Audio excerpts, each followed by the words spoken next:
All right, now son of Cradock 4's Sicelo Mhlauli Ntsika joins us now for more. Ntsika, very good evening to you. Thank you so much for your time. What did you make of the testimony that was made by the former Deputy Bantu Education Minister today? Good evening, ma'am. From the testimony of Mr. De Beer, seems to me like he wanted the method to be reinstated, but state security was the one that was pushing him back not to reinstate them. But now the funny thing also is that he was reinstated on the 6th, and then on the 7th, I think the signal to murder them was issued. So now it seems like it was all planned. They wanted it.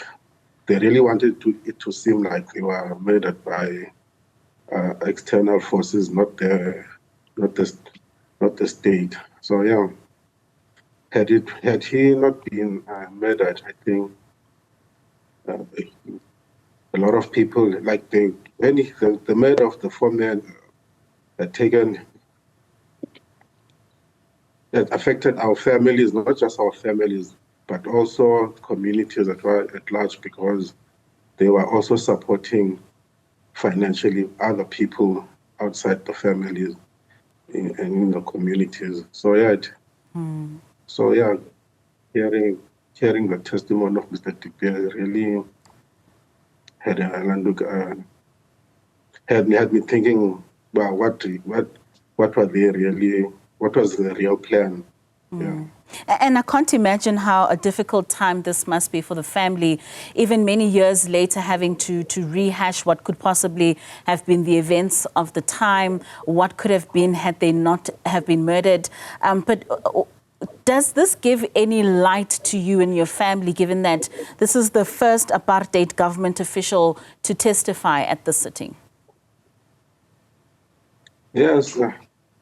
For us, it's the first, I would say this is the really first inquest that's like real to the family, in the sense that by now we feel like that we are participating, and information so far that we are from Mr. De Beer, the first minister, so far he has given us information that we can maybe use to put the puzzles together for how this happened, and it will bring closure also to the family knowing the truth. So I hope the next person as well who's going to be coming will also be giving us information about how the murders, like why they were murdered and how they were carried out. Yeah. Yes, continue. Yeah, I know it's fine.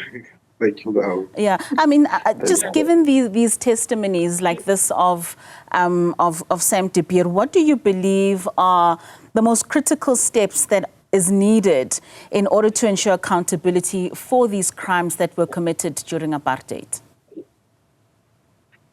Well, we would like for prosecutions to happen, but of course they are old now. Not much can really be done to them, but the state as well should also take responsibility, because they delayed the prosecution, whereas recommendations were made by TFC and all other men have passed. It's only the 2 that's left. However, it's not like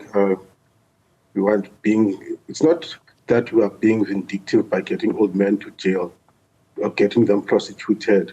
It's just that we want justice to be served so that even the future generation can know that once you have committed a crime, that you can never run away from it. You must be held accountable for the crime you have committed. Yeah. So would you like to see prosecutions take place in spite of people's ages? I mean, it's been so many years. Would you like to see people behind bars for these murders?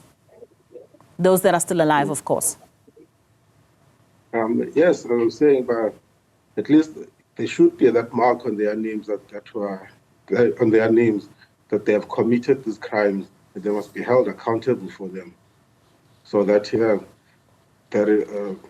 so that in the future as well, something like this doesn't happen. So people know that you can't run away from your crimes. You mentioned the state needing to also take accountability, especially because of the amount of time that has lapsed between those events, us getting into democracy, and now sitting in another one of these inquests. How would you want to see the state take accountability?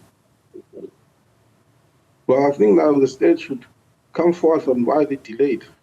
Why didn't they follow through on the recommendations that were made before? And of course, I think reparations, of course, they should also be considered in the sense of financial assistance to the families and the community at large, in terms of bursaries for the people, for the community, and the kids, because we have lost on Orlando on fathers who are supporting our mothers, us as well, and the community as well.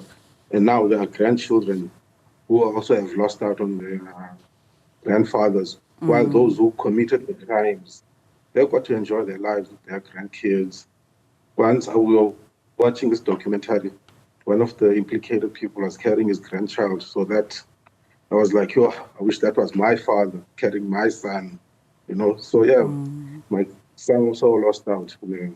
Yeah, the loss and the impact is quite immeasurable. I mean, just giving that personal reflection, how has the pursuit of justice for your father and for the other members of the Cradock 4, shaped your own personal life in terms of your understanding of justice and reconciliation in our country?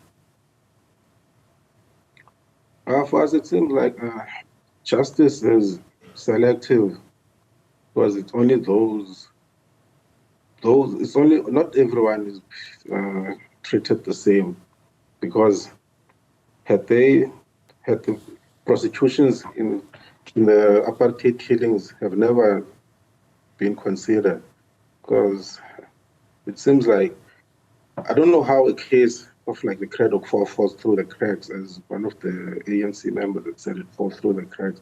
So it has been difficult, and seems like it's not fair. Let me say, justice is not fair.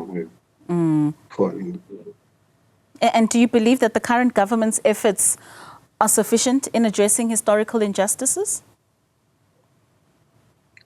It hasn't been sufficient, because we have been fighting. It's been 40 years, 30 years since democracy, and we're still fighting this fight of our fathers today, to this day. And we have, which is like 30 years, was a good enough time for the state to do something about it. But we had to go forth and fight again. So I know it was not fair. All right. Ntsika, thank you so much for your time. I can't imagine, like I mentioned, it being such a difficult thing to rehash and having to sit through such an inquiry and hear what could have been in terms of what was planned for the murders of your father and the other Cradock 4 members. So we certainly do appreciate your time and just sharing some of this with us this evening. Thank you so much.